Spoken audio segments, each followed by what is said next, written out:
Olá, seja bem-vindo, seja bem-vinda ao canal Dicas de Português com Josiane. Sou professora Josiane e a dica de hoje é sobre variação linguística. A variação linguística é um tema muito recorrente no Enem, nos vestibulares, nas provas em geral. Vamos lá?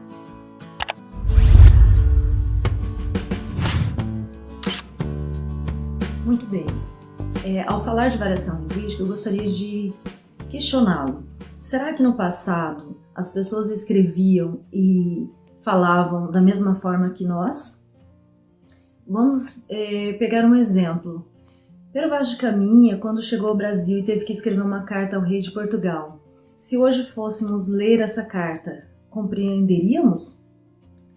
Pois bem, desde aquela época, o português, que nós chamamos português brasileiro, ele vem sofrendo algumas modificações.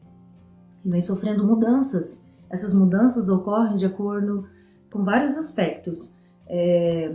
Por exemplo, a idade, escolaridade, a questão socioeconômica, profissão, grupo social, tudo isso são fatores que levam a língua a ter essas variações, apesar de termos o português como língua oficial no Brasil. Então vamos falar das variações que essa língua, que a nossa língua portuguesa, pode ter. O primeiro caso é a variação histórica, que eu acabei de falar. A variação histórica é quando há uma mudança da língua no decorrer do tempo. As palavras se modificam no decorrer do tempo. Dentro da variação histórica, eu posso falar de arcaísmos e falar de neologismos.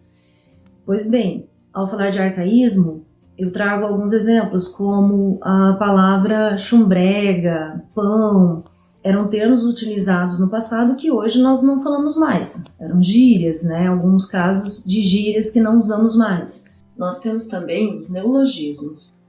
São novas palavras incorporadas à língua portuguesa. Como exemplo, a palavra deletar, com o sentido de apagar, de origem inglesa, que foi aportuguesada. Também temos palavras que sofrem mudanças no decorrer do tempo, como a palavra vós-me-cê, que agora nós falamos e escrevemos você e já falamos o cê. Também nós temos um caso interessante, que é o caso dos hiatos i e u, que hoje são acentuados, né? Tem um acento agudo, e no passado, antes da reforma ortográfica de 1943, esses hiatos i e u eram seguidos da letra H. Por exemplo, a palavra Bahia, por seu nome próprio, permaneceu o H. Vamos também agora falar da variação geográfica ou regional. Essa variação ocorre de acordo com a região em que o falante está. Vamos começar falando da diferença entre o português de Portugal e o português do Brasil. Em relação à fala, é muito discrepante, é muito distante essa questão. Por exemplo, camisola em Portugal, no Brasil, blusa. Telemóvel em Portugal, no Brasil, celular. Também podemos falar que essa variação regional, você consegue identificar isso em relação aos sotaques. No Nordeste, nós temos o timbre do O aberto, no Sul, no Sudeste, no Centro-Oeste, o timbre do O é fechado.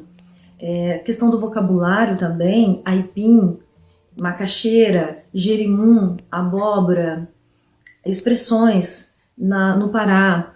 Égua significa, é uma interjeição e pode significar várias coisas. Por exemplo, nossa. E em Mato Grosso do Sul, pior, significa verdade? Pois bem, além disso, nós temos também a variação sociocultural.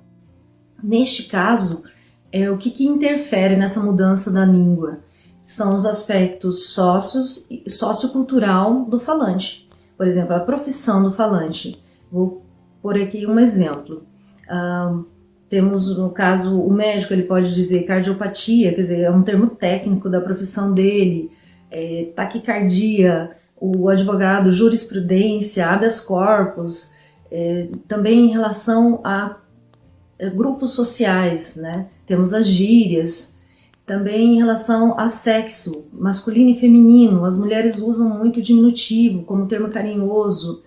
Há outros aspectos também, que é a questão econômica. Pessoas economicamente mais favorecidas, elas têm mais domínio da norma culta, as que têm menos, né, condição financeira, elas, obviamente, elas estão, neste caso, não têm talvez acesso à escola, não chega a concluir o ensino superior, e aí ela tem um afastamento dessa norma culta, e nesse caso há as variações na língua nesse aspecto.